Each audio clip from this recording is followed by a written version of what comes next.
எல்லா காலத்திலும் மிகச்சிறந்த மருத்துவ ஆராய்ச்சியாளர் ஓவன் வேட் அவர்களுடைய வாழ்க்கை வரலாறு தான் நம்ம இந்த வீடியோவில் பார்க்க போகிறோம்.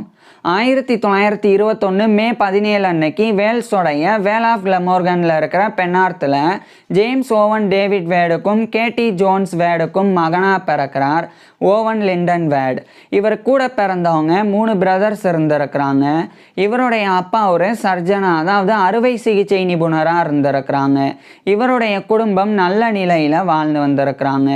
ஓவன் வேட் பிறந்ததிலிருந்தே இவருடைய அப்பா தன்னை போலவே ஓவன் வேடையும் மருத்துவம் படிக்க வைக்கணும்னு விரும்பி வந்தாங்க. இதனால ஓவன் வேடோடைய அப்பா அவர் சந்திக்கக்கூடிய நோயாளிகள், அந்த நோயாளிகளுக்கு அவர் கொடுக்கக்கூடிய சிகிச்சைகள், இது போன்ற மருத்துவ அனுபவங்களை தினந்தோறும் வீட்டுக்கு வந்த பிறகு ஓவன் வேட் கூடயும் இவர் கூட பிறந்த 3 பிரதர்ஸ் கூடயும் பகிர்ந்து வந்தாங்க.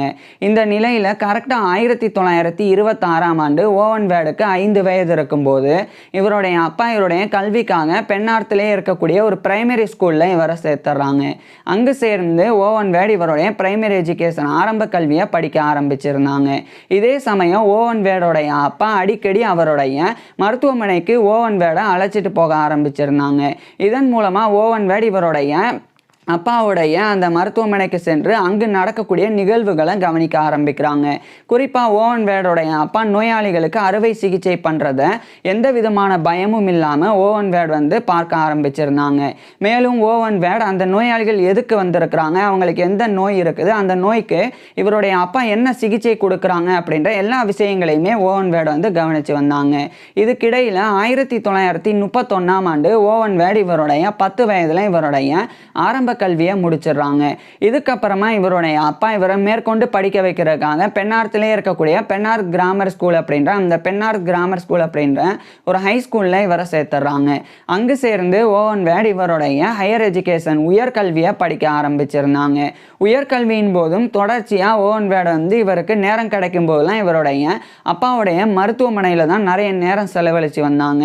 மேலும் இந்த காலகட்டத்தில் ஓவன் வேடோடைய அப்பா அறுவை சிகிச்சை பண்ணும்போது அவருக்கு சின்ன சின்ன உதவிகளை ஓவன் வேட் பண்ண ஆரம்பிச்சிருந்தாங்க.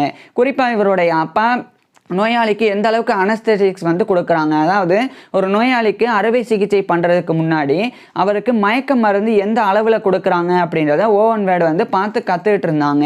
இதனால் ஓவன் வேடோடைய அப்பாவுக்கு மயக்க மருந்து தேவைப்படும் போது ஓவன் வேடே அதை சரியான அளவில் எடுத்து இவருடைய அப்பாட்ட கொடுக்க ஆரம்பிக்கிறாங்க. மேலும் அந்த அறுவை சிகிச்சையின் போது தேவைப்படக்கூடிய அனைத்து கருவிகள், மெடிக்கல் இன்ஸ்ட்ருமெண்ட்ஸையும் ஓவன் வேட் அடுத்தடுத்து எப்பெல்லாம் தேவைப்படுதோ அப்போ இவருடைய அப்பா கேட்கறதுக்கு முன்னாடியே அதை கொடுக்க ஆரம்பிக்கிறாங்க. இதன் மூலமா ஓவன் வேடோடைய அப்பாவுக்கு நல்லா புரிய வருது, ஓவன் வேடுக்கு மருத்துவத்தில் நிறைய ஆர்வம் இருக்கு, அது ரொம்ப வேகமாகவே மருத்துவம் படிக்கிறதுக்கு முன்னாடியே ஓவன் வேட் நல்லா கற்றுக்கிட்டு வராங்க அப்படின்றத. இதனால் ஓவன் வேடோடைய அப்பா ஓவன் வேடுக்கு அறுவை சிகிச்சையில் பயிற்சியும் கொடுக்க ஆரம்பிக்கிறாங்க. ஸோ மருத்துவம் படிக்கிறதுக்கு முன்னாடி இவர் ஹை ஸ்கூல் படிச்சுட்டு இருக்கும்போது இவருடைய அப்பா இவருக்கு மருத்துவ பயிற்சிகளை கொடுக்க ஆரம்பிக்கிறாங்க. இந்த மருத்துவ பயிற்சிகளை ஓவன் வேட் இவருடைய அப்பாட்ட இருந்து பெற ஆரம்பிக்கிறாங்க. குறிப்பாக சில சாதனைகள் இவர் ஸ்கூல் படிக்கும் போதே செய்கிறாங்க. ஒரு நோயாளிக்கு அப்பெண்டிக்ஸ் அப்படின்ற அந்த ஒரு பிரச்சனை இருந்தது. அந்த அப்பெண்டிக்ஸ் இந்த ஏற்படக்கூடியது. அதை ரிமூவ் பண்றதுக்கு இவருடைய அப்பா மேற்பார்வை பார்க்கிறாங்க. ஸோ இவருடைய அப்பாயினுடைய மேற்பார்வையின் கீழே ஓவன் வேட் அந்த அப்பெண்டிக்ஸை ரிமூவ் பண்ணணும். ஸோ அதை ஓவன் வேட் அந்த நோயாளிக்கு அனஸ்தெட்டிக் மயக்க மருந்து கொடுத்துட்டு அந்த ஒரு அப்பெண்டிக்ஸை ஓவன் வேட் ரிமூவ் பண்றாங்க இவருடைய அப்பாயினுடைய மேற்பார்வையின் கீழே. இதை வெற்றிகரமாக செய்கிறாங்க. இது மட்டும் இல்லாமல் ஒரு பேஷண்ட்டுக்கு ஹெர்னியா இருந்ததா, குடல் இறக்கத்தினால ஒரு பேஷண்ட் பாதிக்கப்பட்டிருந்தாங்க. அந்த பேஷண்ட்டுக்கும் ஓவன் வேட் குடல் இறக்கத்தை சரி செய்கிறாங்க. மேலும் இன்னொரு பேஷண்ட் பிராஸ்டேட் கிளாண்டில் ஒரு பிரச்சனைக்குள்ளாயிருந்தாங்க. அதாவது கழுத்தை சுற்றி இருக்கக்கூடிய ஒரு வகையான சுரபி, பிராஸ்டேட் கிளாண்ட் அப்படின்ற ஒரு வகையான பிராஸ்டேட் சுரபி, அதில் பிரச்சனையோடு வந்திருந்தாங்க. அதையுமே ஓவன் வேட் இவருடைய அப்பாயினுடைய மேற்பார்வையின் கீழே அறுவை சிகிச்சை மூலமாக சரி செய்கிறாங்க.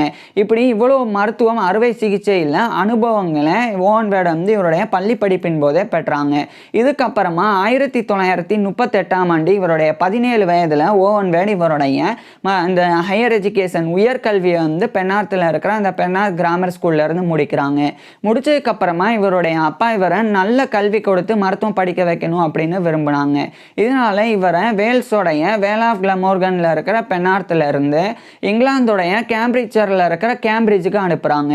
குறிப்பாக கேம்பிரிட்ஜில் இருக்கக்கூடிய இம்மானுவேல் காலேஜ் கேம்பிரிட்ஜ், அது வந்து யூனிவர்சிட்டி ஆஃப் கேம்பிரிட்ஜோடைய ஒரு கன்ஸ்டிடியூவன்ஸ் காலேஜ். ஸோ அங்கே வந்து இவருடைய அப்பா இவரை சேர்த்துறாங்க.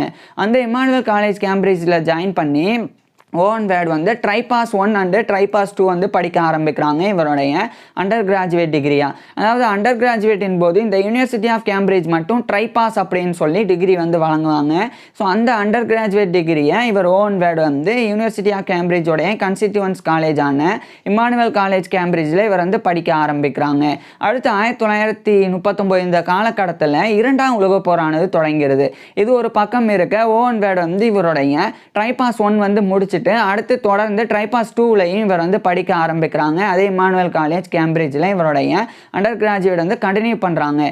இந்த காலகட்டத்தில் தான் ஓவன் வேர்டு வந்து இந்த பெட்யூட்டரி அப்படின்ற ஒரு வகையான முக்கியமான எண்டோக்ரைன் கிளாண்ட், அதாவது பெட்யூட்டரி அப்படின்றது ஒரு முக்கியமான நாளமில்லா சுரபி, அதில் ஓவன் வேர்டு வந்து இவருடைய ஆராய்ச்சியை பண்ண தொடங்குறாங்க. இதுக்கிடையில் 1942ஆம் ஆண்டு இவருடைய 21 வயதில் ஓவன் வேர்டு வந்து இவருடைய ட்ரைபாஸ் 1 அண்டு ட்ரைபாஸ் 2 இந்த இம்மானுவேல் காலேஜ் கேம்பிரிட்ஜிலேருந்து கம்ப்ளீட் பண்ணிடுறாங்க. முடிச்சதுக்கப்புறமா யூனிவர்சிட்டி ஆஃப் கேம்பிரிட்ஜ்லேயே இவர் மருத்துவம் படிக்கணும் அப்படின்னு விரும்பினாங்க. ஆனால் ஆரம்பத்தில் ஓவன் வேர்டுக்கு அந்த யூனிவர்சிட்டி ஆஃப் கேம்பிரிட்ஜில் மருத்துவம் படிக்கிறதுக்கு உண்டான வாய்ப்பு இல்லாமல் போயிடுது. இதனால் ஓவன் வேர்டு வந்து இவருடைய அப்பாவினுடைய அனுமதியோட இங்கிலாந்துடைய கேம்பிரிட்ஜரில் இருக்கிற கேம்பிரிட்ஜில் இருந்து அதே இங்கிலாந்தில் இருக்கிற லண்டனுக்கு போயிடுறாங்க. அங்கே போய் அங்கே இருக்கக்கூடிய UCL யூனிவர்சிட்டி காலேஜ் லண்டன், அங்கே இவர் வந்து ஒரு மெடிக்கல் ஸ்டூடெண்ட்டாக ஜாயின் பண்ணுறாங்க 1942ஆம் ஆண்டு. அங்கே ஜாயின் பண்ணி இவர் வந்து MBCHB படிக்க ஆரம்பிக்கிறாங்க. MBCHB அப்படின்றது லட்டினில் மெடிசனே பேக்கலோரியஸ் சிறுஜி அப்படின்னு அர்த்தம். இது இங்கிலீஷில் MBBS bachelor of medicine and bachelor of surgery. இதை இந்த யூனிவர்சிட்டி காலேஜ் லண்டனில் ஓவன் வேர்டு வந்து படிக்க தொடங்குறாங்க. இந்த காலகட்டத்தில் நிறைய சிக்கல்கள் இருந்தது. ஏன்னா இந்த 1940 காலகட்டத்திலலாம் இந்த 2ஆம் உலகப் போரானது ரொம்ப தீவிரமாக இருந்தது. அதனால் நிறைய மருத்துவ பேராசிரியர்கள் மருத்துவர்கள் எல்லாருமே வந்து காயமடையக்கூடிய நோயாளிகளுக்கு சிகிச்சை கொடுக்குற ஆர்மி மெடிக்கல் கோர்ப்பில், அதாவது ஒரு மருத்துவ படையில் போய் ஜாயின் பண்ணாங்க. ராயல் ஆர்மி மெடிக்கல் கோர்ப் அப்படின்ற மருத்துவ படையில் அவங்கெல்லாம் ஜாயின் பண்ண ஆரம்பிச்சிருந்தாங்க. இதனால மருத்துவம் கற்றுக் கொடுக்கறதுக்கு பெரிய அளவில் பேராசிரியர்கள் இல்லாமல் இருந்தாங்க. ஆனால் ஒரு சில பேராசிரியர்கள் இருந்தாங்க. அவங்க வந்து பெண் பேராசிரியைகளாக இருந்தாங்க. ஸோ பெண்கள் வந்து போரில் வந்து அனுமதிக்கப்படலை. பெண்கள் வந்து பேராசிரியர்களாக இருந்தாங்க. ஆனால் ஒரு சில பெண்கள் தான் மருத்துவ பேராசிரியர்களாக வந்து இருந்தாங்க. ஸோ அந்த மாதிரி ஃபீமேல் ப்ரொஃபஸர்ஸு கீழே தான் ஓவன் வேர்டு வந்து இவருடைய மருத்துவ கல்வியெலாம் படித்தாங்க. ஆனால் மருத்துவ கல்வி படிக்கும்போது நிறைய சப்ஜெக்ட்ஸ், குறிப்பாக வந்து அனாட்டமி உடற்கூறியல், ஃபிசியாலஜி உடலியல், பெத்தாலஜி நோயியல், மெட்டீரியா மெடிக்கா மருந்துகளினுடைய பண்புகள் குறித்து படிக்கிறது, சர்ஜரி அறுவை சிகிச்சை, கிளினிக்கல் மெடிசன் மருத்துவம், அப்சட்ரிக்ஸ் மகப்பேறு மருத்துவம் பிரசவம் பார்க்குறது, கைனகாலஜி பெண் நோயியல் அப்படின்னு எக்கச்சக்கமான சப்ஜெக்ட்ஸை ஓவன் வேர்டு வந்து படித்து வந்தாங்க. இப்படி படிக்கும்போது இதில் பெரும்பாலான சப்ஜெக்ட்ஸ் வந்து பெண்கள் வந்து கிடையாது பேராசிரியர்களாக. அதாவது பேராசிரியர்களாக குறிப்பாக சொல்லப்போனால் இந்த சர்ஜரி அறுவை சிகிச்சையில் ஒரு பெண் வந்து பேராசிரியையாக கிடையாது. அதேமாதிரி அனாட்டமி உடற்கூறியலில் ப்ரொஃபஸர் ஆஃப் அனாட்டமி ஒரு ஃபீமேல் கிடையாது. இது மாதிரிலாம் இருந்தாங்க. இதனால அந்த பாடங்களெல்லாம் கற்றுக்கிறதுல நிறைய பிரச்சனைகள் இருந்தது. ஸோ ஓவன் வேர்டே வந்து தானாக கற்றுக்க வேண்டிய நிலைமை இருந்தது. ஸோ அதை வந்து தானாகவே படித்து வந்தாங்க. மேலும் ஓவன் வேர்டு வந்து அந்த யூனிவர்சிட்டி காலேஜ் லண்டனுக்கு பக்கத்திலே இருக்கக்கூடிய UCH அப்படின்ற யூனிவர்சிட்டி காலேஜ் ஹாஸ்பிட்டல், இது ரெண்டுமே ஒன்றை அஃபிலியேட் ஆனது. யூனிவர்சிட்டி காலேஜ் லண்டனாக இருக்கட்டும், அதே மாதிரி அந்த யூனிவர்சிட்டி காலேஜ் ஹாஸ்பிட்டல் ரெண்டுமே வந்து ஒன்றை தொடர்பு கொண்டது. அதில் இந்த யூனிவர்சிட்டி காலேஜ் ஹாஸ்பிட்டல் அப்படின்றது நோயாளிகளுக்கு சிகிச்சை கொடுக்கக்கூடிய ஒரு ஹாஸ்பிட்டல் மட்டும் கிடையாது. அங்கே வந்து மருத்துவ மாணவர்களுக்கு கல்வியும் வழங்கப்படும். ஸோ மருத்துவ மாணவர்களுக்கு கல்வியை கொடுக்கக்கூடிய ஒரு டீச்சிங் ஹாஸ்பிட்டலும் கூட. அங்கே வந்து ஓவன் வேர்டு வந்து இவருடைய மெடிக்கல் ட்ரைனிங் மருத்துவ பயிற்சிகளையும் மேற்கொள்ள ஆரம்பிச்சிருந்தாங்க. இந்த காலகட்டத்தில் பெருசா வந்து மெடிக்கல் ஸ்டாஃப்ஸ் எல்லாம் இல்லாதனால அங்கு வரக்கூடிய நோயாளிகளுக்கு ஓவன் வேர்ட் போன்ற ஸ்டூடெண்ட்ஸே வந்து சிகிச்சை கொடுக்க வேண்டிய நிலைமை வந்து ஏற்படுது. அதில் ஒரு முக்கியமான ஒரு சிகிச்சையானது பிரசவம். அதாவது ஒரு பெண் வந்து பிரசவ வலியினால் பாதிக்கப்படுறாங்க. அப்போ ரொம்ப தீவிரமாக போர் நடந்து வந்தனால அங்கே இருந்த மருத்துவர்கள் இல்லாமல் இருந்தாங்க. குறிப்பாக மகப்பேறு மருத்துவர்கள் யாரும் அங்கே இல்லாமல் இருந்தாங்க. அப்போ ஓவன் வேட் தான் அந்த பிரசவம் பார்க்கணும் அப்படின்ற நிலைமை ஏற்படுது. இந்த சமயம்தான் அந்த ஹாஸ்பிட்டலோடைய வளாகத்துலலாம் பெரிய போர் நடந்து அந்த வளாகம்லாம் சேதம் அடைஞ்சிருந்தது. இதனால் Owen Wade Warren Street tube station அங்கே வச்சு ஒரு பெண்ணுக்கு அதனுடைய பிளாட்ஃபார்மில் வச்சு ஒரு பெண்ணுக்கு பிரசவம் பார்க்கணும் அப்படின்ற நிலைமை ஏற்படுது. அதை ஓவன் வேட் பண்ண ஆரம்பிக்கிறாங்க. அப்போ சுற்றிலும் க்ரௌடு பயங்கரமாக நிற்கிறாங்க. ஒரு பெண்ணுக்கு நேரடியாக பிரசவம் பார்க்குறது அப்படின்றத பார்க்கணும் அப்படின்னு சொல்லி அது இன்ட்ரெஸ்டிங்காக இருக்குது அப்படின்னு நிறைய பேர் சுற்றி நிற்கிறாங்க. இது ஓவன் வேட் உட்பட இவருக்கு உதவியாளர்களாக இருந்தவங்களுக்கும் கூட பெரிய தொந்தரவாக இருந்தது. அப்போ இதெல்லாம் தவிர்க்கணும் அப்படின்றதுக்காக ஓவன் வேட் மருத்துவம் படிக்கும்போது ஒரு முக்கியமான விஷயத்தை படிச்சிருந்தாங்க. அதுதான் ஒரு கிளாசிக்கல் ஸ்ட்ராட்டஜி. இப்படி ஒரு இடத்துல ஒரு சிகிச்சை கொடுக்கும்போது சுற்றிலும் யாராவது நின்று பார்க்குறாங்கன்னா அவங்கள பாயில் வாட்டர் இந்த சுடு தண்ணி கொண்டு வாங்க அப்படின்னு சொல்லி அனுப்பி வைக்கணும்.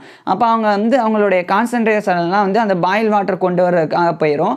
அப்போ இந்த சிகிச்சையை எந்த தொந்தரவும் இல்லாமல் பண்ணலாம் அப்படின்னு சொல்லி. ஏன்னா சுடு தண்ணி வைக்கிறதுக்கே கொஞ்சம் நேரம் ஆகும்.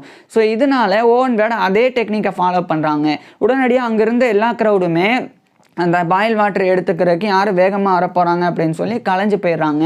ஓவன் வேட் அந்த பெண்ணுக்கு சக்ஸஸ்ஃபுல்லாக பிரசவமும் பார்த்துட்றாங்க. இது மாதிரியான நிகழ்வுகள் இன்னும் எக்கச்சக்கமானது நடந்தது. நான் ஒன்று தான் சொல்லியிருக்கேன். இதுக்கப்புறம் 1945 ஜனவரி மாதம் ஓவன் வேட் ப்ரொஃபஸராக இருந்த ஹில்டா லாய்ட் அப்படின்னு சொல்லி ஒரு பெண் அவங்க கிட்ட அப்செட்ரிக்ஸ் எக்ஸாமினேஷன் எழுதிட்டு அதை விவரிக்கிறதுக்காக போகிறாங்க. குறிப்பாக பிளசண்டா ப்ரீவியா, பிளசண்டா அப்படின்றது தொப்புள் கொடியிலிருந்து குழந்தைக்கு அந்த குழந்தை வயிற்றில் இருக்கும்போது பெண்ணுடைய தொப்புள் கொடியிலிருந்து அந்த குழந்தைக்கு ஊட்டச்சத்தும் ஆக்சிஜனும் அளிக்கக்கூடிய ஒரு அந்த நஞ்சு கொடி தான் அந்த பிளசண்டா அப்படின்றது. அது குறித்து விளக்குறதுக்காக அந்த ப்ரொஃபஸர் ஹில்டா லாய்ட் அப்படின்ற அந்த பெண் பேராசிரியைட்ட ஓவன் வேட் விளக்க போகிறாங்க. அப்போ தான் இந்த V1 பாம் ஆனது பயங்கரமாக வெடிக்கிற சத்தம் கேட்குது. ஏன்னா போர் நடந்து வந்தனால உடனடியாக அந்த ஹில்டா லாய்ட் அப்படின்ற ஃபீமேல் ப்ரொஃபஸர் எப்படா அது முடியும் அப்படின்னு சொல்லி பயப்பட ஆரம்பிக்கிறாங்க. அப்போ ஓவன் வேட் கேட்குறாங்க, என்ன நம்ம இந்த டேபிளுக்கு கீழே போயிடணுமா இந்த வெடிக்கிற சத்தம் கேட்குறனால அப்படின்னோடனே அவங்க ஆமான்னு சொல்லிட்டு உடனடியாக அவங்க 2 பேரும் அந்த டேபிளுக்கு கீழே ஒளிஞ்சுக்கிறாங்க. ஆனால் எந்த விதமான அந்த வெடிகுண்டும் அவங்க மேலே படலை. ஸோ ஒரு நல்ல விஷயமா ஓவன் வேட் தப்பிச்சிடுறாங்க. அதிர்ஷ்டவசமாக இவர் தப்பிச்சிடுறாங்க. இதுக்கப்புறம் ஓவன் வேட் அந்த எக்ஸாமினேஷனில் பாஸ் பண்ணவும் செஞ்சிடறாங்க. ஸோ 1945ஆம் ஆண்டு கிட்டத்தட்ட இவருடைய 24 வயதில் ஓவன் வேட் எக்ஸாமினேஷனை கம்ப்ளீட் பண்ணிடுறாங்க. ஸோ இவர் இந்த எம்பிசி அந்த MBBS அப்படின்ற bachelor of medicine and bachelor of surgery இதை ஓவன் வேட் முடிச்சிடுறாங்க. இதுக்கப்புறம் அந்த யூனிவர்சிட்டி காலேஜ் ஹாஸ்பிட்டல் அங்கே இவர் ஒரு ஹவுஸ் ஜாபை பெறாங்க. ஒரு ஹவுஸ் ஃபிசிஷியனாக ஜாயின் பண்ணுறாங்க. ஹவுஸ் ஃபிசிஷியன் அப்படின்னு சொல்லும்போது இப்போ இவர் மருத்துவம் படித்தாச்சு. மருத்துவம் படித்த உடனே ஒரு மருத்துவராக குவாலிஃபை ஆக முடியாது. நோயாளிகளுக்கு சிகிச்சை கொடுக்க முடியாது.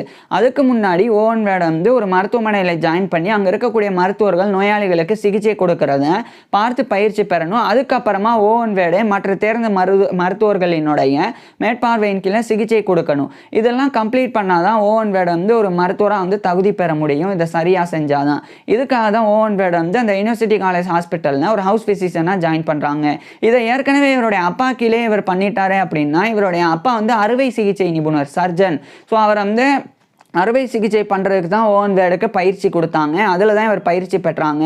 ஜென்ரல் ஃபிசிஷியன் ஆகுறதுக்காக பொதுவாக மற்ற நோய்க்கு சிகிச்சை கொடுக்கக்கூடிய அந்த மருத்துவ தகுதியை ஓவன் வேட் பெறலை. அதுக்காக தான் யூனிவர்சிட்டி காலேஜ் ஹாஸ்பிட்டலில் இவருடைய பயிற்சியை தொடங்குறாங்க. இதே 1945ஆம் ஆண்டு தான் Royal College of Surgeons of England, இது இங்கிலாந்தில் இருக்க, லண்டனில் இருக்குது. அதுவும் குறிப்பாக அறுவை சிகிச்சை நிபுணர்களுக்கு உண்டான ஒரு ராயல் காலேஜ். ஸோ அதனுடைய மெம்பர்ஷிப்புக்கு உண்டான எக்ஸாமினேஷன் இவர் எழுதி எக்ஸாமினேஷனை கம்ப்ளீட்டும் பண்ணிடுறாங்க. So member of the Royal College of Surgeons MRCS அப்படின்ற இந்த ஒரு கௌரவத்தை இந்த 1945ஆம் ஆண்டு ஓவன் வேட் பெறாங்க. மேலும் இதே 1945ஆம் ஆண்டு அதே இங்கிலாந்துடைய லண்டன்லேயே இருக்கக்கூடிய Royal College of Physicians of London, இது மருத்துவர்களுக்கு உண்டான ஒரு ராயல் காலேஜ். ஸோ அதனுடைய லைசன்ஸையும் இவர் பெறாங்க. அதையும் சக்ஸஸ்ஃபுல்லாக கம்ப்ளீட் பண்ணி so licentiate of the Royal College of Physicians LRCP அப்படின்ற இந்த ஒரு கௌரவத்தை, இந்த ஒரு லைசன்ஸை 1945ஆம் ஆண்டு ஓவன் வேட் பெற்றுறாங்க. இதுக்கப்புறமா 1946ஆம் ஆண்டு அந்த ஒரு முக்கியமான அந்த யூனிவர்சிட்டி காலேஜ் ஹாஸ்பிட்டல் அங்கே இவர் வந்து ஒரு ரெசிடென்ட் மெடிக்கல் ஆஃபீஸராக நியமிக்கப்பட்டு அங்கே வரக்கூடிய நோயாளிகளுக்கு ஓவன் வேட் வந்து மெல்ல மெல்ல சிகிச்சையை ஆரம்பிக்கிறாங்க. அடுத்து இவர் வந்து சர்ஜன் ஹவுஸையும் பெறாங்க, சர்ஜன் ஜாப்பையும், அதாவது அறுவை சிகிச்சை நிபுணர்களுக்கு உண்டான பயிற்சியையும் இவர் வந்து பெற ஆரம்பிக்கிறாங்க. ஆனால் அதில் அந்த அளவுக்கு ஓவன் வேடுக்கு வந்து விருப்பம் இல்லை. அதனால இவர் முழுமையாக மருத்துவர்களுக்கு உண்டான படிப்பை படிக்கணும் அப்படின்னு சொல்லி நினைக்கிறாங்க. குறிப்பாக ராயல் காலேஜ் ஆஃப் ஃபிசிஷியன்ஸோடைய ஒரு மெம்பர் ஆகணும், அதுக்குண்டான எக்ஸாமினேஷன் எழுதி அப்படின்னு ஓவன் வேட் வந்து முயற்சிக்கிறாங்க. ஏன்னா அதுதான் மருத்துவர்களுக்கு உண்டான ராயல் காலேஜ் அப்படின்றனால. ஸோ அதை வந்து இவர் கம்ப்ளீட் பண்ணுறாங்க. கம்ப்ளீட் பண்ண பிறகு 1948ஆம் ஆண்டு ஓவன் வேட் வந்து member of the Royal College of Physicians MRCP அப்படின்ற அந்த மெம்பர்ஷிப்பை பெற்றுறாங்க. ஏற்கனவே 1945ஆம் ஆண்டு ராயல் காலேஜ் ஆஃப் சர்ஜன்ஸோடைய மெம்பர்ஷிப் பெற்றாங்க. இப்போ 1948 வந்து ராயல் காலேஜ் ஆஃப் ஃபிசிஷியன்ஸோடைய மெம்பர்ஷிப்பை பெற்றாங்க. இதுக்கப்புறம் இதே 1948ஆம் ஆண்டு மார்ச் மாதம் வந்து ஓவன் வேட் வந்து மார்கரெட் பர்டன் அப்படின்ற ஒரு பெண்ணை வந்து இவருடைய 27 வயது அவருக்கு 2 மாதத்துக்கு முன்னாடி திருமணம் பண்ணிக்கிறாங்க, இவருடைய 26 வயதில். ஸோ அந்த மார்கரெட் பர்டன் வேட் அவங்க வந்து ஒரு டென்டிஸ்ட், பெண் பல் மருத்துவராக இருந்தாங்க. ஸோ அவங்கள வந்து ஓவன் வேட் வந்து திருமணம் பண்ணிக்கிறாங்க. பிறகு ஓவன் வேட் சொன்ன விஷயம் என்னன்னா, என்னோட லைஃப்லேயே நான் செஞ்ச ஒரு சிறந்த விஷயம் அப்படின்னா இந்த பெண்ணை திருமணம் பண்ணது தான் அப்படின்னு ஓவன் வேட் வந்து தெரிவிச்சிருந்தாங்க. ஸோ அந்த பெண்ணை 1948 மார்ச் மாதம் இவருடைய 26 வயதில் ஓவன் வேட் வந்து திருமணம் பண்ணிக்கிறாங்க. திருமணத்துக்கு பிறகு ஓவன் வேடுக்கும் அந்த மார்கரெட் பர்டன் வேட் 2 பேருக்கும், ஓவன் வேடுக்கும் மார்கரெட் பர்டன் வேடுக்கும் 3 பெண் குழந்தைகள் பிறந்தது. இது ஓவன் வேடோடைய பர்சனல் லைஃப், தனிப்பட்ட வாழ்க்கையாக இருந்தது. இன்னொரு பக்கம் இதே 1948ஆம் ஆண்டு ஓவன் வேடுக்கு வந்து இந்த நியூமோகோனியோசிஸ் ரிசர்ச் யூனிட், இது லண்டன்லேயே இருக்குது, அங்கே ஒரு கிளினிக்கல் அசிஸ்டண்ட்டாக மருத்துவ உதவியாளராக வேலை கிடைக்குது. அதை 1948ஆம் ஆண்டிலிருந்து ஓவன் வேட் வந்து பண்ண தொடங்குறாங்க. அதில் ஆராய்ச்சிகளையும் ஓவன் வேட் வந்து தொடங்குறாங்க. குறிப்பாக இவர் வந்து கார்டியாலஜியில், இருதயவியலில் இவருடைய ஆராய்ச்சியெல்லாம் செஞ்சு வந்தாங்க. அதுக்கப்புறமா 1951ஆம் ஆண்டு ஓவன் வேடுக்கு ஒரு பெரிய பொறுப்பு கிடைக்குது. அது வந்து இங்கிலாந்துடைய வெஸ்ட் மிட்லாண்ட்ஸில் இருக்கிற பெர்மிங்ஹாம், அங்கே இருக்கக்கூடிய யூனிவர்சிட்டி ஆஃப் பெர்மிங்ஹாமில் லெக்சரர் இன் மெடிசனாக, அதாவது மருத்துவத்தை கற்பிக்கக்கூடிய ஒரு விரிவுரையாளராக இவருக்கு வேலை கிடைக்குது. இதனால் இவர் வந்து இந்த நியூமோகோனியோசிஸ் ரிசர்ச் யூனிட், அங்கே கிளினிக்கல் அசிஸ்டன்ட் அப்படின்ற அந்த ஒர்க்கை ரிசைன் பண்ணிவிட்டு 1951ஆம் ஆண்டு இவருடைய ஃபேமிலியை அழைச்சிட்டு இங்கிலாந்தில் இருக்கிற லண்டனில் இருந்து அதே இங்கிலாந்துடைய வெஸ்ட் மிட்லாண்ட்ஸில் இருக்கிற பெர்மிங்ஹாம் போய் அங்கே இருக்கிற யூனிவர்சிட்டி ஆஃப் பெர்மிங்ஹாம், அது வந்து இந்த காலகட்டத்தில் பெர்மிங்ஹாம் யூனிவர்சிட்டி அப்படின்னு அழைக்கப்பட்டது. ஸோ அந்த யூனிவர்சிட்டி ஆஃப் பெர்மிங்ஹாமில் லெக்சரர் இன் மெடிசனா, அதாவது மருத்துவ விரிவுரையாளராக 1951ஆம் ஆண்டிலிருந்து ஓவன் வேட் வந்து இவருடைய பணியாற்ற தொடங்குறாங்க. இதுக்கப்புறம் தொடர்ச்சியாக வந்து இவர் மார்பகம் சார்ந்த நோய்கள், அதே மாதிரி இருதயம் சார்ந்த நோய்கள் மட்டும் இல்லாமல் லங்ஸில் ஏற்படக்கூடிய நோய்கள், அதாவது இந்த நுரையீரலில் ஏற்படக்கூடிய பிரச்சனைகள், அது குறித்தும் ஓவன் வேட் வந்து ஆராய்ச்சி பண்ணிக்கிட்டு இவருடைய மருத்துவ விரிவுரைகளை இன்னொரு பக்கம் அழைத்து வந்தாங்க. அதில் குறிப்பாக ஓவன் வேட் வந்து லங் ஃபங்க்ஷன்ஸ், நுரையீரலினுடைய செயல்பாடுகள் குறித்துலாம் ஆராய்ச்சி பண்ணாங்க. இந்த நிலையில் 1956 காலகட்டத்தில் ஓவன் வேட் வந்து இந்த யூனிவர்சிட்டி ஆஃப் பெர்மிங்ஹாமில் லெக்சரர் இன் மெடிசன் அப்படின்ற பொறுப்பில் இவர் வந்து ஒரு பதவி ப்ரமோஷன் பெறாங்க, சீனியர் லெக்சரராக. ஸோ மெடிசனில் ஒரு சீனியர் லெக்சரராக 1956ஆம் ஆண்டிலிருந்து யூனிவர்சிட்டி ஆஃப் பெர்மிங்ஹாமில் ஓவன் வேட் வந்து பணியை தொடங்குறாங்க. இந்த காலகட்டத்தில் நார்தர்ன் அயர்லாண்டில் இருக்கக்கூடிய பெல்ஃபாஸ்ட் அப்படின்ற ஒரு சிட்டி, அங்கே இருக்கக்கூடிய குயின்ஸ் யூனிவர்சிட்டி பெல்ஃபாஸ்ட், அங்கே வந்து பெரிய அளவில் மருத்துவம் கற்றுக் கொடுக்கறதுக்குண்டான வாய்ப்பு இல்லாமல் இருந்தது. பெரிய அளவில் அங்கே வந்து நல்ல சிறந்த மருத்துவ பேராசிரியர்கள் இல்லாமல் இருந்தாங்க. அப்போ அவங்க வந்து ஓவன் வேடோடைய அந்த சிறு வயதிலிருந்து அவர் பண்ண விஷயங்கள் எல்லாமே வந்து தெரிஞ்சுக்கிறாங்க. இதனால் 1957ஆம் ஆண்டு அந்த குயின்ஸ் யூனிவர்சிட்டி பெல்ஃபாஸ்ட் அவங்க தரப்பிலிருந்து இவரை வந்து ஒரு professor of therapeutics and pharmacology அப்படின்ற அந்த பொறுப்புக்கு அழைக்கிறாங்க. தெரபியூட்டிக்ஸ் அப்படின்றது சிகிச்சை முறையை குறிக்கும், ஃபார்மகாலஜி அப்படின்றது மருந்தியல். ஸோ சிகிச்சை முறை மற்றும் மருந்தியல் பேராசிரியராக இவர் 1957ஆம் ஆண்டு அழைக்கிறாங்க. இது ஒரு பெரிய வாய்ப்பாக இருந்தது. இதனால ஏன்னா இவர் வந்து இப்போ லெக்சரராக தான் வேலை பார்க்குறாங்க, சீனியர் லெக்சரராக. ஸோ இவருக்கு ப்ரொஃபஸர் அப்படின்ற அந்த ஒர்க்கே கிடைக்கிறனால 1957ஆம் ஆண்டு இந்த இங்கிலாந்துடைய வெஸ்ட் மிட்லாண்ட்ஸில் இருக்கிற பெர்மிங்ஹாமில் இருந்து, அந்த யூனிவர்சிட்டி ஆஃப் பெர்மிங்ஹாமில் இருந்து ரிசைன் பண்ணிவிட்டு அடுத்து இவர் வந்து நார்தர்ன் அயர்லாண்டில் இருக்கிற பெல்ஃபாஸ்ட்டுக்கு இவருடைய ஃபேமிலியோட 1957ஆம் ஆண்டு போயிடுறாங்க. அங்கே போய் அங்கே இருக்கக்கூடிய குயின்ஸ் யூனிவர்சிட்டி பெல்ஃபாஸ்ட், அங்கே வந்து ஓவன் வேர்ட் வந்து ஒரு professor of therapeutics and pharmacology அப்படின்ற பொறுப்பில் வேலை பார்க்க தொடங்குறாங்க. குறிப்பாக இவர் வந்து விட்லா ப்ரொஃபஸர் ஆஃப் தெரபியூட்டிக்ஸ் அண்டு ஃபார்மகாலஜியாக நியமிக்கப்பட்டிருந்தாங்க. அதாவது மிஸ்டர் விட்லா அப்படின்னு ஒரு மருத்துவர், அவர் இறந்த பிறகு அவரை கௌரவப்படுத்துறதுக்காக அவருடைய பேரில் ஒரு பேராசிரியர் பொறுப்பு, ஒரு ப்ரொஃபஸர்ஷிப் ஆனது உருவாக்கப்பட்டிருந்தது. அந்த விட்லா professor of therapeutics and pharmacology அப்படின்ற அந்த பொறுப்பில் தான் 1957 ஓவன் வேர்ட் நியமிக்கப்பட்டாங்க. நியமிக்கப்பட்ட பிறகு அந்த பெல்ஃபாஸ்டில் இருக்கக்கூடிய அந்த ஒரு அந்த குயின்ஸ் யூனிவர்சிட்டி பெல்ஃபாஸ்ட் அங்கே வந்து பெரிய அளவில் ஓவன் வேர்ட் வந்து அந்த மருத்துவத்தில் சீர்திருத்தங்கள் வந்து ஏற்படுத்துகிறாங்க. எஜுகேஷனில், மெடிக்கல் எஜுகேஷனில் குறிப்பாக நிறைய ப்ராக்டிக்கல் எஜுகேஷன் வந்து கொண்டு வராங்க. அங்கே இருக்கக்கூடிய ராயல் விக்டோரியா ஹாஸ்பிட்டல், அது வந்து பெல்ஃபாஸ்ட்லேயே இருக்குது. ஸோ அங்கே இருக்கக்கூடிய நோயாளிகளுக்கு வந்து சிகிச்சை கொடுத்து அதை நேரடியாக மருத்துவ மாணவர்களுக்கு ஓவன் வேர்ட் வந்து கற்றுக் கொடுத்து வந்தாங்க. எப்படி ஓவன் வேர்டோடைய அப்பா இவருக்கு கற்றுக் கொடுத்தாரோ அதேமாதிரி ஓவன் வேர்ட் வந்து மருத்துவ மாணவர்களுக்கு கற்பிக்க தொடங்குறாங்க. இதனால குயின்ஸ் யூனிவர்சிட்டி பெல்ஃபாஸ்டோடைய அந்த மெடிக்கல் டிபார்ட்மெண்ட் ஆனது பெரிய அளவில் வளர்ச்சி அடைய தொடங்கியிருந்தது. அங்கே இவர் தான் வந்து அந்த தெரபியூட்டிக்ஸ் ஃபார்மகாலஜி குறித்த ஒரு நியூ டிபார்ட்மெண்ட்டை கூட ஓவன் வேர்ட் வந்து உருவாக்கி கொடுத்தாங்க.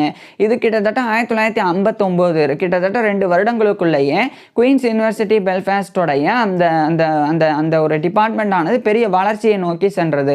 இதே காலகட்டத்தில் ஓவன் வேர்ட் வந்து மருத்துவ ஆராய்ச்சிகளில் ஈடுபட்டு வரனால, அது மட்டும் இல்லாமல் இவர் வந்து ஃபார்மகாலஜி மருந்தியல் குறித்தெல்லாம் ஆராய்ச்சி பண்ணுறனால 1960 ஒரு முக்கியமான பொறுப்பில் இவர் நியமிக்கப்படுறாங்க. அதாவது இந்த வேர்ல்டு ஹெல்த் ஆர்கனைசேஷன் அதனுடைய ஒரு கன்சல்டன்ட் அட்வைசராக 1960 ஓவன் வேர்ட் வந்து நியமிக்கப்படுறாங்க. இதுக்கப்புறம் இதே காலகட்டத்தில் நார்தன் அயர்லாண்டில் மிகப்பெரிய அளவில் பெண்கள் வந்து உயிரிழந்து வந்தாங்க. அது மட்டும் இல்லாமல் அதுவும் குறிப்பாக கர்ப்பமாக இருக்கக்கூடிய பெண்கள் வந்து உயிரிழந்து வந்தாங்க. இல்லைன்னா அந்த கர்ப்பம் தரிக்கும் போது குழந்தைகள் வந்து கை கால்கள் இல்லாமல் பிறந்து வந்தாங்க. இல்லைன்னா நிறைய பிரச்சனைகளோட குழந்தைகள் பிறந்து வந்தாங்க. இது ஏன் அப்படின்னே தெரியாமல் இருந்தது. அப்போ அந்த ஆராய்ச்சியில் ஓவன் வேர்ட் வந்து ஈடுபட தொடங்குறாங்க. அதில் கண்டுபிடிக்கப்பட்ட ஒரு முக்கியமான விஷயம் வந்து தலிடோமைடு அப்படின்னு சொல்லி ஒரு ட்ரக், ஒரு மருந்து. அது வந்து பிரசவ காலத்தின் போது பெண்கள் எடுத்துக்கிறாங்க. அது வந்து டோஸ் அதிகமாகும் போது, அது வந்து அளவுக்கு அதிகமாக, அது வந்து எந்த அளவு சாப்பிட்றது அப்படின்னு தெரியாமல் அந்த மருந்தை வந்து எடுத்துக்கும் போது குழந்தைகள் வந்து இந்த ஃபோகோமீலியா அப்படின்ற கை கால்கள் எல்லாம் பிறக்கிறது, அது மாதிரியான நிலை வந்து உருவாகுது. இல்லைன்னா கரு இறந்துடுறது, இல்லைன்னா பெண்களுக்கே உயிரிழப்பு ஏற்படுறது, இது மாதிரியான பிரச்சனைகள் நடக்குது அப்படின்றத ஓவன் வேர்ட் உட்பட மருத்துவ ஆராய்ச்சியாளர்கள் கண்டுபிடிக்கிறாங்க. இது கண்டுபிடிச்சதுக்கு அப்புறமா ஓவன் வேர்ட் ஒரு முக்கியமான விஷயம் பண்றாங்க.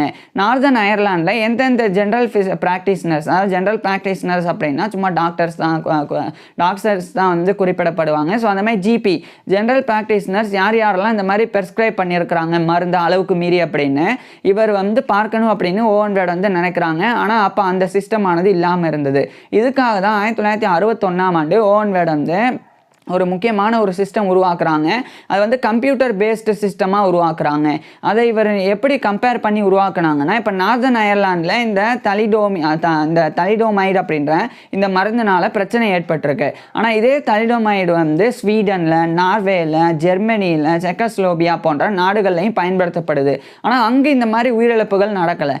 அதே மாதிரி அந்த குழந்தைகள் பிறக்கும்போது கை கால்கள் எல்லாமே பிறக்கலாம், ஆரோக்கியமாக தான் பிறந்தாங்க.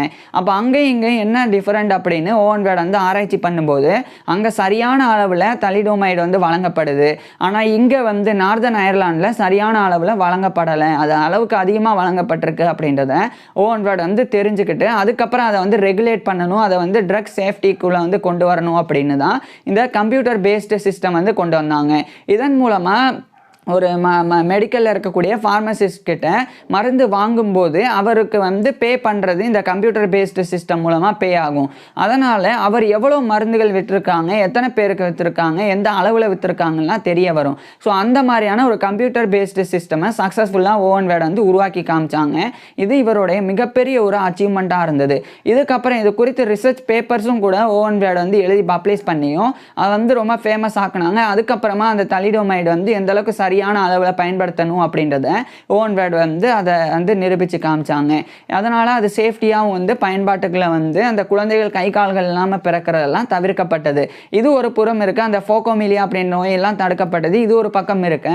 இன்னொரு பக்கம் ஓவன் வேர்ட் ஒரு முக்கியமான சிந்தனையில் ஈடுபடுறாங்க. இந்த தலிடோமைடு அப்படின்ற ஒரு ட்ரக்கை வச்சு பார்க்கும்போது இவ்வளோ பிரச்சனைகள் இருக்குன்னா அப்போ ஒட்டுமொத்த நாட்டில் இருக்கக்கூடிய எல்லா மருந்துகளும் எந்த அளவுக்கு அதிகமாக வழங்கப்பட்டிருக்கும், இல்லைன்னா சரியான அளவில் அந்த ட்ரக் ட்ரக்ஸ் எல்லாம் தயாரிக்கப்படுதா? ஸோ இது குறித்தெல்லாம் சந்தேகம் ஓவன் வேர்டுக்கு ஏற்படுது. அப்போ இதுக்காக ஒரு கமிட்டி அமைக்கணும் அப்படின்னு ஓவன் வேர்டு வந்து முடிவு பண்ணுறாங்க. இதை கவர்மெண்ட்டுக்கும் தெரிவிக்கிறாங்க. அப்போ சர் டெரிக் டன்லாப் அப்படின்னு சொல்லி ஒரு மருத்துவ ஆராய்ச்சியாளர், அவருடைய டைரக்டர்ஷிப்பு கீழே 1963ஆம் ஆண்டு அந்த சர் டெரிக் டன்லாப்போடைய பேர்லேயே டன்லாப் கமிட்டி அப்படின்னு ஒரு ட்ரக் ரெகுலேஷன் அண்ட் சேஃப்டி கமிட்டியானது உருவாக்கப்பட்டது. அந்த கமிட்டியில் 1963ஆம் ஆண்டு ஓவன் வேர்டு வந்து ஒரு மெம்பராக நியமிக்கப்பட்டாங்க. ஸோ ஓவன் வேர்டு 1963ஆம் ஆண்டு இவருடைய பணியை அங்கு வந்து தொடர்றாங்க. மேலும் இதே 1963 காலகட்டத்தில் ஓவன் வேர்டு வந்து இன்னும் சில பொறுப்புகளையும் இதே மாதிரியான பொறுப்புகளை பெற்று வந்தாங்க. இந்த நிலையில் Royal College of Physicians of London, அந்த மருத்துவர்களுக்கு உண்டான ராயல் காலேஜ், அதனுடைய லைசன்ஸ் பெற்றிருந்தாங்க, மெம்பர்ஷிப் பெற்றிருந்தாங்க. இப்போ அதனுடைய ஃபெல்லோ ஆகணும் அப்படின்னா அதுக்குண்டான எக்ஸாமினேஷன் இவர் வந்து எழுதுறாங்க. அதுக்கப்புறம் 1964ஆம் ஆண்டு ஓவன் வேர்டு வந்து அந்த ராயல் காலேஜ் ஆஃப் பிசிசியன்ஸோடைய ஒரு ஃபெல்லோ ஆயிடுறாங்க. So fellow of the Royal College of Physicians RCP அப்படின்ற இந்த ஒரு கௌரவத்தை 1964ஆம் ஆண்டு ஓவன் வேர்டு வந்து பெற்றுறாங்க. இதில் ஒரே ஒரு விஷயம், இவர் வந்து 1951ஆம் ஆண்டு இவரே தானாகவே படித்து எக்ஸாமினேஷன் மட்டும் அட்டன் பண்ணி எழுதி டாக்டர் ஆஃப் மெடிசன் MD டிகிரியை வந்து இவர் முடிச்சிருந்தாங்க.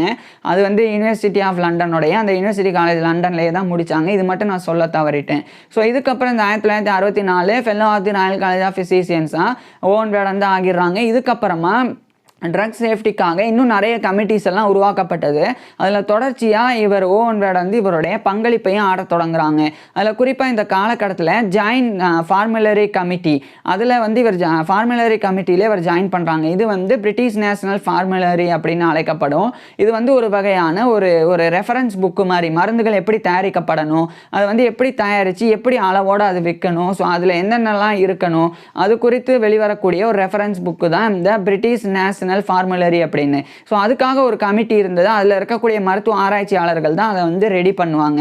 அப்போ அந்த BNF உடைய அந்த ஃபார்முலரி கமிட்டியில் இவர் வந்து 1963ஆம் ஆண்டே ஜாயின் பண்ணுறாங்க. ஆனால் 1964 Fellow of the Royal College of பிசிசியன்ஸாக இவர் தேர்ந்தெடுக்கப்பட்ட பிறகு தான் அதில் ரொம்ப ஆக்டிவாக செயல்பட தொடங்குறாங்க. இந்த நிலையில் 1967ஆம் ஆண்டு இவர் வந்து adverse drug reaction sub committee அப்படின்னு ஒரு கமிட்டி, அதனுடைய ஒரு சேர்மனாகவே 1967ஆம் ஆண்டு ஓவன் வேர்டு வந்து நியமிக்க படுறாங்க. இது வந்து மருந்துகளை வந்து சரியாக ரெகுலேட் பண்ணுறது, எந்தெந்த மருந்துகளினுடைய ரியாக்ஷன் எப்படி இருக்குது அப்படின்ற குறித்து அதை வந்து ரொம்ப ஒஸ்ட்டாக அட்வர்ஸாக வந்து சைட் எஃபெக்ட்ஸ் இருந்தது அப்படின்னா அதை வந்து ஒழிக்கிறதுக்கான ஒரு சேர்மன்ஷிப், ஒரு கமிட்டி, அதில் ஒரு சேர்மனாக 1967ஆம் ஆண்டு ஓவன் வேர்டு வந்து நியமிக்கப்பட்டிருந்தாங்க. இந்த பொறுப்பில் இவர் பணியாற்ற தொடங்குறாங்க. அடுத்ததாக 2 ஆண்டுகளுக்கு பிறகு இன்னும் பல பொறுப்புகளை பெற்றாங்க. குறிப்பாக 1969ஆம் ஆண்டு மெடிசன்ஸ் கமிட்டி அப்படின்னு ஒரு கமிட்டியிலே அவர் ஒரு மெம்பராக ஜாயின் பண்ணுறாங்க. அடுத்து இதே 1969ஆம் ஆண்டு ஓவன் வேர்டு வந்து மேலும் இன்னொரு கமிட்டி, இது வந்து இந்த கிளினிக்கல் ரிவ்யூ போர்டு அப்படின்னு சொல்லி அதில் வந்து இவர் வந்து ஜாயின் பண்ணுறாங்க. இதே மாதிரி இன்னும் கூடுதலாக இவர் வந்து MRC மெடிக்கல் ரிசர்ச் கவுன்சில் அதனுடைய committee of review of drug, அதனுடைய ஒரு சேர்மனாகவும் இவர் வந்து நியமிக்கப்படுறாங்க. இப்படி ஓவன் வேர்டு வந்து தொடர்ச்சியாக இவருடைய பங்களிப்பை கொடுக்க தொடங்குறாங்க. அதேமாதிரி committee of review of drugs அதில் வந்து சேர்மன், அதே மாதிரி மெடிக்கல் ரிசர்ச் கவுன்சில் அதனுடைய கிளினிக்கல் ரிவ்யூ போர்டில் ஒரு மெம்பர் அப்படின்னு இவ்வளோ பொறுப்புகளில் இவர் வந்து இவருடைய பணியை தொடங்குறாங்க. இந்த நிலையில் 1970ஆம் ஆண்டு ஓவன் வேர்டுக்கு வந்து அயர்லாந்து தரப்பிலிருந்து அயர்லாண்டில் இருக்கக்கூடிய Royal College of Physicians of Ireland RCPI, so அதனுடைய ஒரு ஃபெல்லோவாக இவர் வந்து ஆர்டினரி ஃபெல்லோவாக தேர்ந்தெடுக்கப்படுறாங்க. ஸோ இதுவும் ஒரு கௌரவம். ஏற்கனவே இவர் வந்து இங்கிலாந்தில் இருக்க லண்டன் அதனுடைய ராயல் காலேஜ் ஆஃப் பிசிசியன்ஸில் தான் ஃபெல்லோவாக தேர்ந்தெடுக்கப்பட்டாங்க. இப்போ அயர்லாண்டில் இருக்கக்கூடிய Royal College of Physicians of Ireland அதனுடைய ஒரு ஃபெல்லோவாக தேர்ந்தெடுக்கப்படுறாங்க. So fellow of the Royal College of Physicians of Ireland RCPI அப்படின்ற கௌரவத்தை 1970ஆம் ஆண்டு ஓவன் வேர்டு வந்து பெறாங்க. இதே 1970ஆம் ஆண்டு தான் அந்த டன்லாப் கமிட்டி அதிலிருந்து விலகுறாங்க. அதுக்கப்புறமா இதே 1970ஆம் ஆண்டு அந்த அட்வர்ஸ் ட்ரக் ரியாக்ஷன் சப் கமிட்டியோடைய சேர்மன் அப்படின்ற பொறுப்பிலிருந்து இவர் வந்து ரிசைன் பண்ணுறாங்க. இதுக்கப்புறமா 1971 இந்த காலகட்டத்தில் ஓவன் வேர்டு வந்து இந்த யூனிவர்சிட்டியாக அந்த குயின்ஸ் யூனிவர்சிட்டி பெல்ஃபாஸ்ட் அங்கேருந்து இவர் வந்து வேலையை ரிசைன் பண்ணுறாங்க. ஸோ இந்த காலகட்டத்தில் இந்த குயின்ஸ் யூனிவர்சிட்டி பெல்ஃபாஸ்ட் ஆனது மருத்துவக் கல்லூரியில் சிறந்த மருத்துவக் கல்லூரிகளில் ஒரு மருத்துவக் கல்லூரியாக மாறுது. ஸோ அந்த ஒரு இடத்துக்கு ஓவன் வேர்டு தான் வந்து கொண்டு போயிருந்தாங்க அந்த குயின்ஸ் யூனிவர்சிட்டி பெல்ஃபாஸ்ட்டை. இதுக்கப்புறம் இந்த 1971ஆம் ஆண்டு இந்த குயின்ஸ் யூனிவர்சிட்டி பெல்ஃபாஸ்டில் இருந்து இவர் ரிசைன் பண்ணிவிட்டு இந்த நார்தன் அயர்லாண்டில் இருக்கிற பெல்ஃபாஸ்டில் இருந்து மறுபடியும் இங்கிலாந்துடைய வெஸ்ட் மிட்லாண்ட்ஸில் இருக்கிற பெர்மிங்ஹாமுக்கே போயிடுறாங்க. அங்கே போய் 1971ஆம் ஆண்டு யூனிவர்சிட்டி ஆஃப் பெர்மிங்ஹாம், இதுக்கு முன்னாடி இவர் லெக்சரராகவும் சீனியர் லெக்சரராகவும் ஒர்க் பண்ண அந்த யூனிவர்சிட்டி, அங்கே வந்து ஓவன் வேட் வந்து அந்த யூனிவர்சிட்டி ஆஃப் பெர்மிங்ஹாமில் ஒரு professor of therapeutics and clinical ஃபார்மகாலஜியாக நியமிக்கப்படுறாங்க. அதாவது சிகிச்சை முறை மற்றும் மருந்தியல் பேராசிரியர் அப்படின்ற அந்த பொறுப்பில் 1971ஆம் ஆண்டு ஓவன் வேட் வந்து நியமிக்கப்பட்ட அந்த பொறுப்பை இவர் சிறப்பாக பண்ண ஆரம்பிக்கிறாங்க. இதுக்கப்புறம் 3 ஆண்டுகளுக்கு பிறகு 1974ஆம் ஆண்டு இந்த மெடிக்கல் ரிசர்ச் கவுன்சில் அதனுடைய அந்த கிளினிக்கல் ரிவ்யூ போர்டு அதிலிருந்து ஓவன் வேட் வந்து விலகுறாங்க இந்த 5 ஆண்டுகளுக்கு பிறகு. இதுக்கப்புறம் 1974க்கு அப்புறமா ஓவன் வேட் வந்து இவருடைய பங்களிப்பை தொடர்ச்சியாக ப்ரொஃபஸராகவும் கொடுக்க ஆரம்பிக்கிறாங்க. மெடிக்கல் எஜுகேஷனை யூனிவர்சிட்டி ஆஃப் பெர்மிங்ஹாம் அங்கே இம்ப்ரூவ் பண்ணுறதுல இவர் வந்து ஈடுபட தொடங்குறாங்க. குறிப்பாக தெரபியூட்டிக்ஸ் அண்ட் கிளினிக்கல் ஃபார்மகாலஜி இதுக்குண்டான புதிய டிபார்ட்மெண்ட்டையும் யூனிவர்சிட்டி ஆஃப் பெர்மிங்ஹாமில் ஓவன் வேட் வந்து நிறுவுறாங்க. ஸோ இதெல்லாம் இவர் பண்ணுறனால Royal College of Physicians of London அவங்க தரப்பிலிருந்து ஓவன் வேடை வந்து one of the founding fathers of clinical pharmacology and therapeutics அப்படின்னு இவர் வந்து கௌரவப்படுத்த ஆரம்பிச்சிருந்தாங்க. இந்நிலையில் 1978ஆம் ஆண்டு அந்த ஃபார்முலரி கமிட்டி, அதாவது இந்த பிரிட்டிஷ் நேஷனல் ஃபார்முலரி அப்படின்ற அந்த மருந்துகள் தயாரிக்கிறதுக்குண்டான அந்த ரெஃபரன்ஸ் புக்கு அதை வந்து ரெஃபரன்ஸ் புக்கை வந்து தயாரிக்கிறதுக்குண்டான ஃபார்முலரி கமிட்டி அதனுடைய ஒரு சேர்மனாகவே 1978ஆம் ஆண்டு ஓவன் வேட் வந்து நியமிக்கப்படுறாங்க. அந்த பொறுப்பில் இவர் நியமிக்கப்படும் போது இந்த BNF அப்படின்ற பிரிட்டிஷ் நேஷனல் ஃபார்முலரி அப்படின்ற ரெஃபரன்ஸ் புக்கானது பெரிய தோல்வியில் இருந்தது. கிட்டத்தட்ட 1948 ஆரம்பிக்கப்பட்டது, அது ஓரளவுக்கு வெற்றி கண்டது. ஆனால் 1978 ரொம்ப அது பழமையான புக்கு அப்படின்னு பெயர் பெற்றது. ஏன்னா அதில் நிறைய லாட்டின் லாங்குவேஜில் ரெஃபரன்ஸ் இருக்கும். பழைய மருந்துகளினுடைய தன்மைகள் தான் இருக்குமே ஒழிய புதிய மருந்துகள் என்ன, புதிய மருந்துகளினுடைய சைட் எஃபெக்ட்ஸ் எப்படி இருக்கும், அதனுடைய பங்களிப்பு என்ன, அந்த மருந்துகள் எந்த அளவுக்கு நோயை குணப்படுத்தும், அது எந்த அளவுக்கு எடுக்கணும், இது மாதிரியான விஷயங்கள்லாம் இல்லாமல் இருந்தது. அப்போ இந்த BNF உடைய சேர்மனாக ஓவன் வேட் நியமிக்கப்பட்ட பிறகு அந்த பிரிட்டிஷ் நேஷனல் ஃபார்முலரி அதை வந்து பெரிய அளவில் ஓவன் வேட் வந்து கொண்டு போக தொடங்குறாங்க. இதுக்கிடையில் 1978ஆம் ஆண்டு 1978ஆம் ஆண்டு ஓவன் வேட் வந்து அந்த யூனிவர்சிட்டி ஆஃப் பெர்மிங்ஹாமுடைய பெர்மிங்ஹாம் மெடிக்கல் ஸ்கூல் அதனுடைய ஒரு டீனாவே 1978ஆம் ஆண்டு ஓவன் வேட் வந்து நியமிக்கப்படுறாங்க. இந்த காலகட்டத்தில் ஸ்மால் பாக்ஸ் ஆனது, இந்த பெரியம்மை அதனுடைய அவுட் பிரேக் ஆனது இருந்தது. அதில் குறிப்பாக ஒரு ப்ரொஃபஸராக வைராலஜியாக இருந்தவர், அதாவது வைராலஜி குறித்து படிக்கிறதோடைய பேராசிரியர், அவர் வந்து ஸ்மால் பாக்ஸ்னால பாதிக்கப்பட்டவுடனே பயந்துகிட்டே அவர் வந்து தற்கொலை பண்ணிக்கிறாங்க கழுத்தை அறுத்துக்கிட்டு. அதே மாதிரி ஒரு பெண் வந்து ஒரு அனாட்டமி சப்ஜெக்டை வந்து கற்றுக் கொடுக்கும்போது அந்த ஃபோட்டோகிராஃபராக இருக்கக்கூடிய ஒரு பெண், அவங்க வந்து 1979 காலகட்டத்தில் ஆகஸ்ட் 24 அன்னைக்கு இதே மாதிரி ஸ்மால் பாக்ஸ்னால பாதிக்கப்பட்டு அவங்க இறந்து போகிறாங்க. அந்த பெண் தான் கடைசி ஸ்மால் பாக்ஸ்னால இந்த உலகத்திலே இறந்து போன ஒரு பெண். ஸோ அவங்க இறந்து போனதுக்கப்புறமா ஓவன் வேட் வந்து இந்த ஸ்மால் பாக்ஸை எப்படி ஹேண்டில் பண்ணுறது, அதை வந்து முழுமையாக இராடிகேட் பண்ணுறது எப்படி, அதில் ஓவன் வேட் வந்து இவருடைய பங்களிப்பை கொடுத்தாங்க. இதன் விளைவாக 1980ஆம் ஆண்டு வேர்ல்டு ஹெல்த் ஆர்கனைசேஷன் மூலமாக ஒரு முக்கியமான விஷயம் அறிவிக்கப்பட்டது. ஸ்மால் பாக்ஸ் பெரியம்மை நோயானது இந்த உலகத்திலிருந்து அழிக்கப்பட்டது, இராடிகேட் பண்ணப்பட்டது அப்படின்னு. அதில் ஒரு சிறிய பங்களிப்பை ஓவன் வேட் வந்து கொடுத்துருந்தாங்க. இதுக்கப்புறமா ஓவன் வேட் வந்து 1981ஆம் ஆண்டு அந்த பிரிட்டிஷ் நேஷனல் ஃபார்முலரி அதை வந்து அப்படியே மாடர்னைஸ் பண்ணாங்க, நவீனமயமாக்குனாங்க. 1981ஆம் ஆண்டு தான். இதுக்கப்புறம் இந்த பிரிட்டிஷ் நேஷனல் ஃபார்முலரி ஆனது பெர்ஸ்கிரைபர்ஸோடைய மருந்து பரிந்துரைக்கக்கூடியவங்களுடைய ஒரு பைபிளாகவே கருதப்பட தொடங்கியது. ஸோ பெர்ஸ்கிரைபர்ஸ் பைபிள் அப்படின்னு இந்த பிரிட்டிஷ் நேஷனல் ஃபார்முலரி அப்படின்ற ரெஃபரன்ஸ் புக்கானது அறியப்பட தொடங்குது. ஸோ 1978ஆம் ஆண்டு இதுவே வேஸ்ட் அப்படின்னு சொல்லி இருந்த இடத்திலிருந்து அது பெர்ஸ்கிரைபர்ஸ் பைபிள் அப்படின்னு அழைக்கப்படுற அளவுக்கு அந்த பிரிட்டிஷ் நேஷனல் ஃபார்முலரியை கொண்டு போய் சேர்த்தது இவர் ஓவன் வேட் தான். இவருடைய சேர்மன்ஷிப்பில் தான் அது நடந்தது, அதை இவர் தான் செஞ்சாங்க.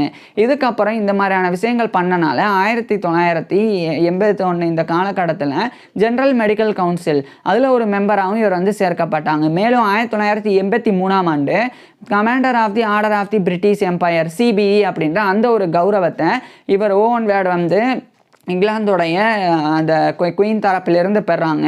ஸோ குயின் எலிசபெத் II தரப்பிலிருந்து 1983ஆம் ஆண்டு ஓவன் வேட் வந்து commander of the order of the British Empire CBE அப்படின்ற கௌரவத்தை பெறாங்க. இதுக்கப்புறம் இதே 1983ஆம் ஆண்டு ஜெனரல் மெடிக்கல் கவுன்சிலோடைய மெம்பர் அப்படின்ற பொறுப்பிலிருந்து ரிட்டையர் ஆகுறாங்க. அடுத்து 1984ஆம் ஆண்டு dean of the Birmingham medical school அந்த பொறுப்பில் இருந்து விலகி அதே பெர்மிங்ஹாம் மெடிக்கல் ஸ்கூலோடைய ஒரு வைஸ் பிரின்சிபலாகவும் அதே மாதிரி ப்ரோ வைஸ் சான்சலராகவும் நியமிக்கப்படுறாங்க. அடுத்து அந்த பொறுப்புகளில் 2 ஆண்டுகள் வகித்து 1986ஆம் ஆண்டு ஒட்டுமொத்தமாக இவர் ரிட்டையர் ஆகுறாங்க. குறிப்பாக பெர்மிங்ஹாம் மெடிக்கல் ஸ்கூலோடைய வைஸ் சேர்மன் அப்படின்ற பொறுப்பில் இருந்து வைஸ் பிரின்சிபல் அப்படின்ற பொறுப்பில் இருந்தும் அதேமாதிரி ப்ரோ வைஸ் சான்சலர் இந்த 2 பொறுப்பில் இருந்தும் ரிட்டையர் ஆகுறாங்க இவருடைய 65 வயதில். அது மட்டும் இல்லாமல் யூனிவர்சிட்டி ஆஃப் பெர்மிங்ஹாம் அதனுடைய professor of therapeutics and clinical pharmacology அப்படின்ற பொறுப்பில் இருந்து இவர் வந்து ரிட்டையர் ஆகுறாங்க. மேலும் இது மாதிரி 1985 1986 இந்த வேர்ல்டு ஹெல்த் ஆர்கனைசேஷனுடைய கன்சல்டன்ட் அட்வைசர் அந்த ஒரு பொறுப்பை தவிர எல்லா பொறுப்பில் இருந்தும் ஓவன் வேட் வந்து ரிட்டையர் ஆயிடுறாங்க. ரிட்டையர் ஆனதுக்கப்புறமா இதே 1986ஆம் ஆண்டு ஓவன் வேட் இவருடைய ஆட்டோபயோகிராஃபி வந்து எழுதுனாங்க, இவருடைய வாழ்க்கை வரலாறு. அதை வந்து when I dropped my knife அப்படின்னு சொல்லி அந்த ஒரு டைட்டிலில் இவர் வந்து வெளியிட்டாங்க.